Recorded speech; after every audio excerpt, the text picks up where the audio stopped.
பாருக்கு சுத்தமா ஒண்ணுமே கிடைக்கூடாதுன்ற மாதிரி பாருக்கு எதிராக இருக்கவங்க எல்லாம் தூண்டி விட்டு ஒண்ணு பண்றது இருக்குல்ல. இதுல இந்த தக்காளி தொக்கா இந்த வாரம் மாட்டிருக்கிறது ரம்யா நான் பாக்குறேன். இந்த வாரம் ரம்யா கையில பவர் இருக்க வேணா ஆடலாம். ஒரு நாள் கூட இன்னும் முழுசா முடியல, அதுக்குள்ள உங்க ஆட்டம் ஆரம்பிச்சிடுச்சு, நீங்க வெளியில தெரிய ஆரம்பிச்சிட்டீங்க, அசிங்கமா தெரிய போறீங்க அப்படிங்கறதுல எந்த டவுட்டும் இல்ல. அதுவும் அந்த விக்கல் சீக்கிரம் கூட எப்ப சேர்ந்தீங்களோ அவ்வளவுதான் போயிடுச்சு. போன வாரம் நான் ஒன்னு சொல்றேன், சுபிக்ஷா போன வாரம் நாமினேஷன்ல இல்ல, கமருதீன் நாமினேஷன்ல வந்தா மட்டும் பாரு கூட தான் நாமினேஷன்ல வரா, பாரு கூட நாமினேஷன் வந்தா. இப்போ வியானா வரல நாமினேஷன்ல, விக்ரம் கூட இருந்ததாலே சுபிக்ஷா வந்தாங்க. விக்ரமா வந்தாச்சு, சுபிக்ஷா வந்தாச்சு. இப்போ விக்ரமும் சுபிக்ஷாவும் சேர்ந்து வியானா மேல காண்டாவாங்களா? இவங்க கேமை மாத்திக்க இவங்க யோசிப்பாங்களான்னா, அப்போ ரம்யா கூட சேர்த்து ஸ்டாண்ட் எடுத்து விக்ரம் ஒரு பக்கம் போயிட்டாரு. ஓகேவா? சுபிக்ஷா இப்ப டான்ஸ் ஆடுறாங்க. இப்போ பிரஜன் திவ்யா பாருன்னு இருக்க அந்த சைட் போகணுமா, இல்ல ரம்யா சபரி குரூப்பிசம்னு இருக்க இந்த பக்கம் போகணுமா, எப்படி விக்கல் சீக்கிரம் கூட போகணுமா அப்படின்னு சுபிக்ஷா ஒரு குழப்பத்துல சுபிக்ஷா இருக்காங்க. அப்படின்னும் போது நாமினேஷன்ல இருக்காங்கன்னா ஏதோ ஒரு பிளே பண்ணி ஆகணும். ஆனா யார் கூட சேர்ந்து எப்படி அந்த பிளே ஆரம்பிக்கிறது, என்ன பண்றது அப்படிங்கிறது ஒரு குழப்பத்துல சுபிக்ஷா இருக்காங்க அப்படின்னு தெரியுது. சோ இந்த இடத்துல சபரி நான் ஆல்ரெடி சொன்னதான், நீங்க அரோரா நாமினேஷன்ல வரல, சபரி நாமினேஷன்ல வரல, அப்போ வியனா நாமினேஷன்ல வர்றதை பத்தி நான் பேசிட்டேன். அது ஓகே, அது நான் ஆல்ரெடி சொன்ன மாதிரி அதை மறந்துட்டாங்க, இல்ல இத்தனை அலப்பறைக்கு நடுவில் அது ஒரு விஷயமாவே யாரும் கன்சிடர் பண்ணல. ஆனா எஃப்ஜே நாமினேஷன்ல வராம போயிருவானோ, கனி நாமினேஷன்ல வராம போயிருவானோன்னு எனக்கு ஒரு பதட்டம் இருந்தது.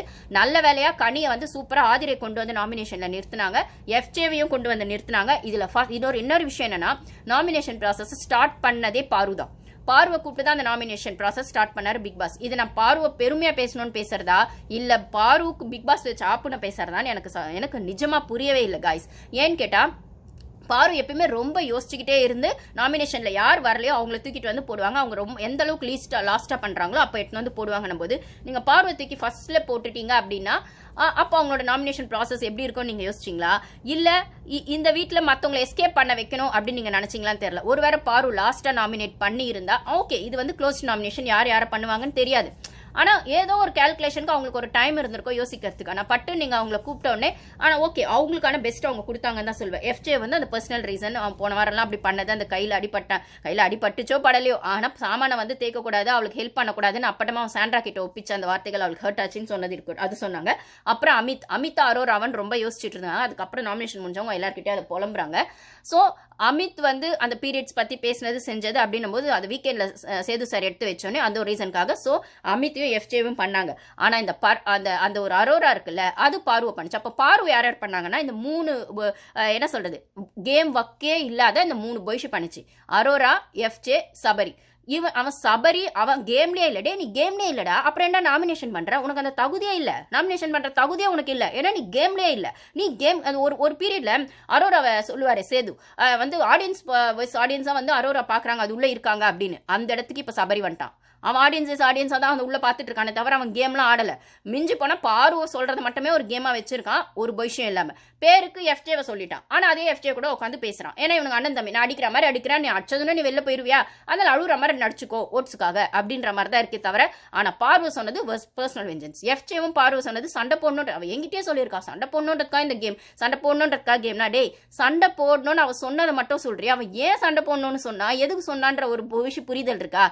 நீ வந்து வெளில வந்து பாரு, இந்த சீசனோட கண்டென்ட்டே பாருதான் அப்படின்னு சொல்லும் போது வெறும் பாரு சண்டை மட்டும் போடல, எல்லாரும் எக்ஸ்போஸ் பண்றா. அந்த கேம்குள்ள யாரா இருக்காங்க, யாரா இல்ல, தன்னை எப்படி காட்டிக்கிறாங்க அப்படிங்கிற விஷயங்கள்ல அவ அந்த கேம் பெர்ஸ்பெக்டிவ்ல இருந்து பாக்குறான் போது அந்த புரிதல் அவளுக்கு இருக்கு. உனக்கு அந்த பொய்ஷு புரிதல் இல்லைன்னா நீ பொண்ணுங்களை வச்சே வண்டி ஓட்டுறேன்னு ஆதிரை சொன்னதான் உனக்கு ஆப்டா இருக்கும் அப்படின்னு சொல்லும் போது பார்வை சொல்றதுக்கு உனக்கு ஒரு தகுதியும் இல்ல.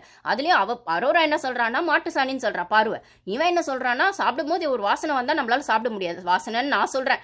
ஒரு மாதிரி பேட் ஸ்மெல் வந்தா ஒரு மாதிரி என்ன சொல்றது, அதாவது அந்த ஒரு மாதிரி ஸ்மெல் வரும்ல, சகிக்க முடியாத ஸ்மெல், அந்த மாதிரி வந்தா எப்படி சாப்பிடும்போது இருக்கும், அந்த மாதிரி பாரு அப்படின்னு அவன் சொல்றான். சோ அந்த மாதிரி வார்த்தைங்களை நீங்க ஒரு பொண்ணு மேல வைக்கிறது இருக்குல்ல, அப்ப நீங்களாம் நல்லா சொல்லடா, அப்ப நீங்களாம் காசிப்பே பேசலையா?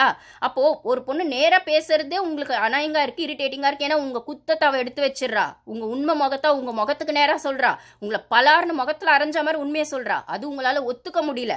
அப்போ அந்த கேம் அவ புரிஞ்சே ஆடுறா, அதனால அது சண்டையா உங்களுக்கு தெரியுது. அவ சண்டை பொண்ணுன்னு சொன்னது ஒரு தப்போ சரியா அந்த இடத்துல ஸ்டாண்ட் எடுத்து அது சண்டையா மாறினாலுமே அந்த இடத்துல ஒரு ஸ்டாண்ட் எடுத்து பேசுறதையோ இல்ல அந்த எக்ஸிகியூஷனையோ தான் ஜனங்க விரும்புவாங்க. இருப்பாங்க. சும்மா மிக்சர் கண்டென்ட் மாதிரி மிக்சர் சாப்பிட்டு உட்கார்றது இல்ல, தூங்கிட்டு உட்கார்றது இல்ல, அதுக்கப்புறம் வந்து குரூப்பிசம் பண்ணிட்டு பின்னாடி காசிப் பேசுறது இல்ல. கேம்குள்ள இருந்து அந்த ஸ்டாண்டை எடுத்து அதை வந்து தெளிவா எடுக்கணும், அதை மக்கள் ரசிக்கிற மாதிரி எடுக்கணும், இல்ல மக்களுக்கு புரியுற விதத்துல எடுக்கணும்ன்றதான் அப்படி சொல்லியிருப்பா. ஆனா அந்த காரணத்தையே நீ 3 வாரமா சொல்லி பண்றிய போயிஷி, நீ என்ன வாயில புருன்னு ஒண்ணு பண்ணுவியா? அதை காண 4 வாரமா அந்த வாய் எங்க பார்வை மட்டுமே குறை சொல்றதுக்கு போயிடுச்சா? இப்போ உன்னதான் நல்லா திட்டினார்ல சேது சார்னு சொல்ல முடியாது, அது ஒரு ஃப்ளோல வந்துச்சு, அவ்வளவு மரியாதைலாம் இல்ல, ஒரு ஃப்ளோல வந்துச்சு, கோச்சிக்காதீங்க ஓகேவா? அப்ப திட்டி உனக்கு போயிஷ் வராம திருப்பி பாரு தான் போன வாரம் நடந்த விஷயத்துக்குலாம் பாரு தான் காரணம்னு சொல்றேன். அப்போ இப்படி மத்தவங்களை பிளேம் பண்ணி ஆடுற கேமை மட்டும் ஜனங்க ரசிப்பாங்களா? மத்தவங்க மேல வன்மத்தை கொட்டுற கேமை மட்டும் ஜனங்க ரசிப்பாங்களா? மத்தவங்க அந்த இடத்துல இல்லாத ஒருத்தவங்களை பத்தி காசிப் பேசுறதை மட்டும் ஜனங்க ரசிப்பாங்களா? அரோரா நல்ல சொல்னு சொல்ற கூட்டத்துக்குலாம் நான் ஒரு கேள்வி கேட்கிறேன்.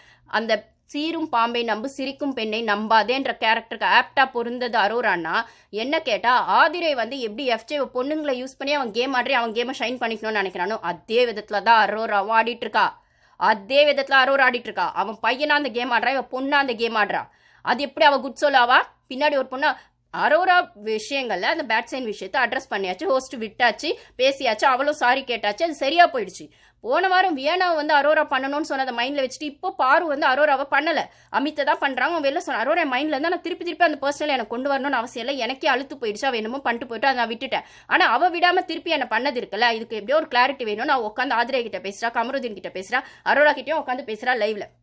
ஸோ இந்த இடத்துல நான் என்ன சொல்றேன்னா, நீ ஆதிரை கிட்ட பேசினியா விட்டுடு, இல்ல மற்ற யார்கிட்ட பேச உனக்கு அங்கே இஷ்டம் இல்லையா அதுவும் பேசாத. போய் அந்த வெண்ண கமருதீன் கிட்ட ஏன் ஜஸ்டிஃபிகேஷன் கேட்குற?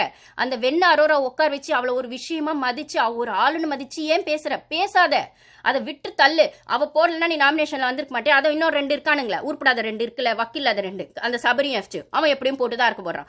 இல்லைன்னா தப்பி தவிர அந்த அமித்து போட்டிருப்பான், அவன் விட்டுட்டான், எப்படியும் அவன் போட்டிருக்கணும், அவன் பயந்துட்டான், அதனால அவன் போடல. அவன் ஒரு பண்ணான் நாமினேஷன்ல, அவனுக்கு நாமினேஷன் ரீசனே வெங்காயம் சொல்ல தெரியல ஓகேவா? எஃப்ஜே வந்து போய் வினோத் அதை நான் பேசுறேன். ஸோ அந்த மாதிரி வந்து உருப்படாத மற்ற ஏதோ ஒரு உருப்படாத கேஸ் அந்த கேம் ஆட வக்கில்லாத ஏதோ 2 உன் பேரை கண்டிப்பா சொல்லிடும்னா அதுல கண்டிப்பா இந்த எஃப்ஜேவும் சபரி